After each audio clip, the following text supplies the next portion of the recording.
Semaine 10, jour 1. Bonjour et bienvenue à Dieu au quotidien, notre série d'études méditatives sur l'Évangile selon Jean avec le pasteur Tom Holliday. C'est le premier jour de notre étude du chapitre 10 et nous examinerons ensemble aujourd'hui les versets 1 à 3. C'est un chapitre dans lequel Jésus parle de pâturage, de brebis et de bergers. Jean place cette parabole de Jésus juste après la discussion que Jésus vient d'avoir avec les pharisiens obstinés qui voulaient obliger l'aveugle-né à trahir celui qui venait de le guérir et de rendre gloire à Dieu en confessant publiquement que Jésus était un pécheur. Au lieu de guider le peuple dans la bonne direction, les pharisiens l'éloignaient de Dieu. Ce sont eux les vrais aveugles. L'aveugle guéri voit clairement physiquement et spirituellement. Jésus poursuit donc ce qu'il a dit aux pharisiens en racontant une parabole dans laquelle il parle d'abondance, de direction et d'assurance. Tout le chapitre nous invite à faire confiance en celui qui est la lumière du monde plutôt qu'en ceux qui restent aveuglés par la lumière et refusent d'ouvrir les yeux de leur cœur. Nous lisons ceci au verset 1 et 2. En vérité, je vous le dis, celui qui n'entre pas dans l'enclos des brebis par la porte, mais s'y introduit par un autre endroit, est un voleur et un brigand. Mais celui qui entre par la porte est le berger des brebis. Ce que Jésus va dire est solennel. Il commence son récit en prononçant cette phrase importante qui nous appelle à prendre très au sérieux ce qu'il va dire en images. En vérité, je vous le dis. Jésus assure les paroles qu'il va prononcer à propos du berger, de la porte, des voleurs, des brigands et des brebis dans la parabole qu'il raconte à ses auditeurs. Ces auditeurs sont les Juifs qui ont cru, les chefs religieux qui refusent de croire et probablement l'aveugle guéri. Je pense qu'il est important dès le début, avant même d'aborder le sujet, de bien comprendre qui sont les personnages dont Jésus parle. Qui est le berger dans cette parabole ? Eh bien, c'est Jésus, comme nous allons le découvrir. Et qui est la porte ? Eh bien, c'est aussi Jésus, comme nous allons aussi le découvrir. Cela peut vous surprendre, mais vous verrez au fil de notre lecture que Jésus est à la fois le berger et la porte. Et puis, dans ces versets, il parle d'un voleur et d'un brigand. Qui est-ce ? Eh bien, à l'époque où Jésus parlait, il s'agissait des pharisiens. C'étaient les enseignants religieux qui enseignaient le contraire de ce que Jésus proclamait. Jésus les dénonce avec autorité, car c'est lui le berger et la porte. Les faux enseignants, les pharisiens, sont des voleurs et des brigands. Et nous ? Qui sommes-nous ? Eh bien, des brebis, de simples brebis avec toute la modestie et la fragilité, mais aussi tout le contentement et toute la joie que cette image transmet. Il s'agit de savoir en quoi nous sommes comparables à des brebis. Et si nous ne saisissons pas cette image dès le départ, nous passerons à côté de toute l'assurance que Jésus nous offre en nous racontant cette parabole. Vous êtes une brebis, je suis une brebis. Ma confusion sur la vie, votre confusion sur la vie est dissipée lorsque vous reconnaissez qui vous êtes vraiment. Je suis une brebis. Qu'est-ce que cela signifie ? Eh bien, cela signifie beaucoup de choses, mais il y en a deux sur lesquelles je veux me concentrer un instant aujourd'hui. Le fait que je sois une brebis signifie que je suis vulnérable. Cela signifie aussi que je suis influençable. Jésus ne nous compare pas à des rhinocéros spirituels, mais à des brebis qui ne peuvent pas survivre sans la présence constante d'un berger. En fait, il y a au moins deux choses à savoir sur les brebis. Les brebis ne vivent pas en solitaire, mais en troupeau. Et elles passent la nuit dans des enclos protégés. Elles ne sont pas laissées à l'abandon.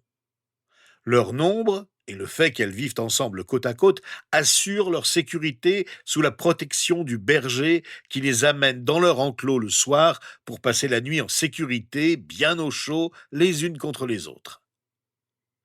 Et nous sommes comparés à elles. Oui, c'est à des brebis que Jésus nous compare. Nous avons besoin d'un enclos et d'un troupeau. Nous avons besoin d'un enclos, d'un lieu de sécurité. Nous avons besoin d'un troupeau, d'un lieu d'acceptation, d'un lieu de foi et d'appartenance. Je suis vulnérable, j'ai donc besoin de Dieu et des autres dans ma vie. En tant que brebis, je dois aussi admettre que je suis facilement influencé. Comme les brebis, nous, les êtres humains, nous sommes facilement influencés par la direction que prennent les autres. Les brebis suivent, c'est leur truc. Mais nous ne sommes pas différents. Il suffit de penser à nos choix vestimentaires pour se rendre compte à quel point nous suivons la mode, sans même y réfléchir, parce que nous aimons faire comme les autres. Nous ne voulons pas être différents des autres. Nous nous laissons facilement influencer, et cela fait de nous des êtres vulnérables. Et si nous ne suivons pas le berger, nous suivrons quelqu'un d'autre.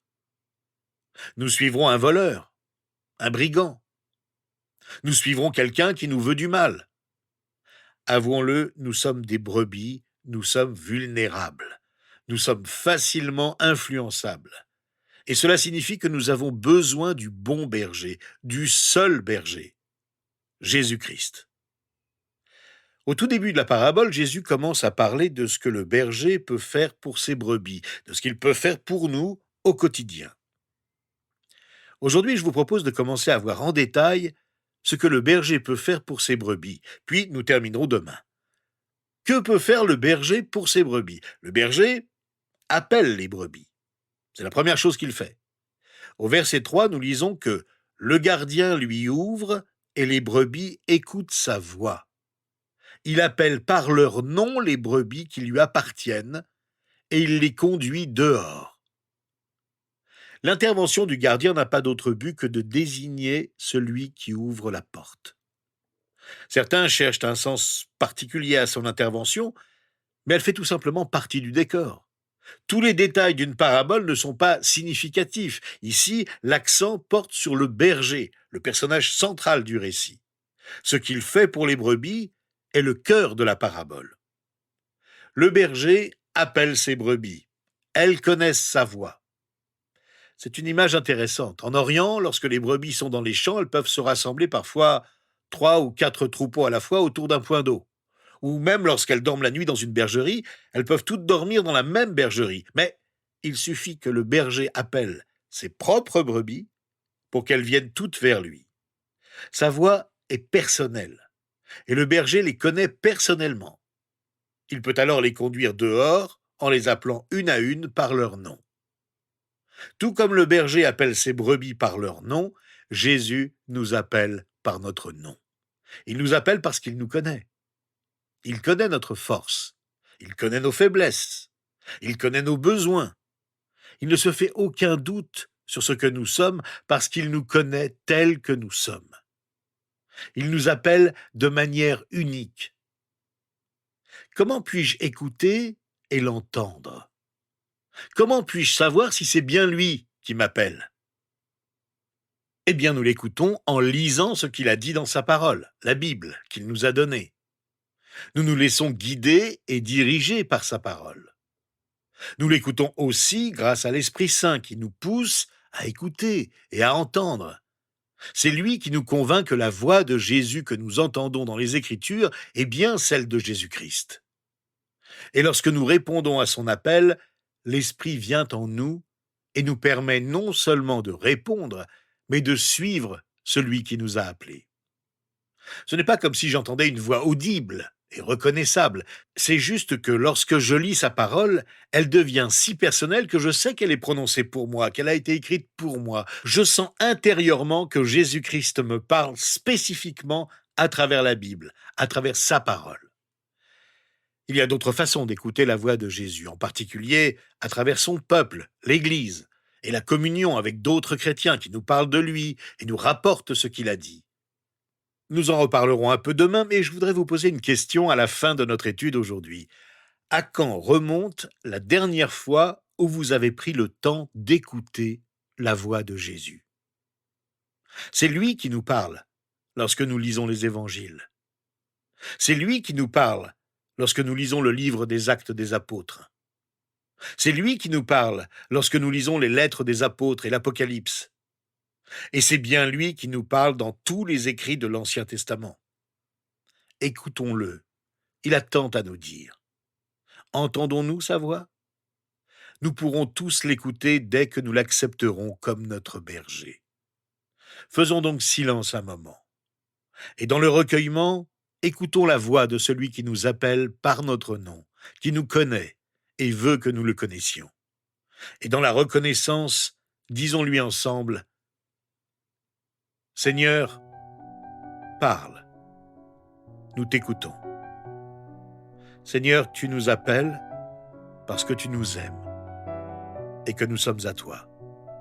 Oui, nous t'appartenons et ne pourrions pas survivre sans toi.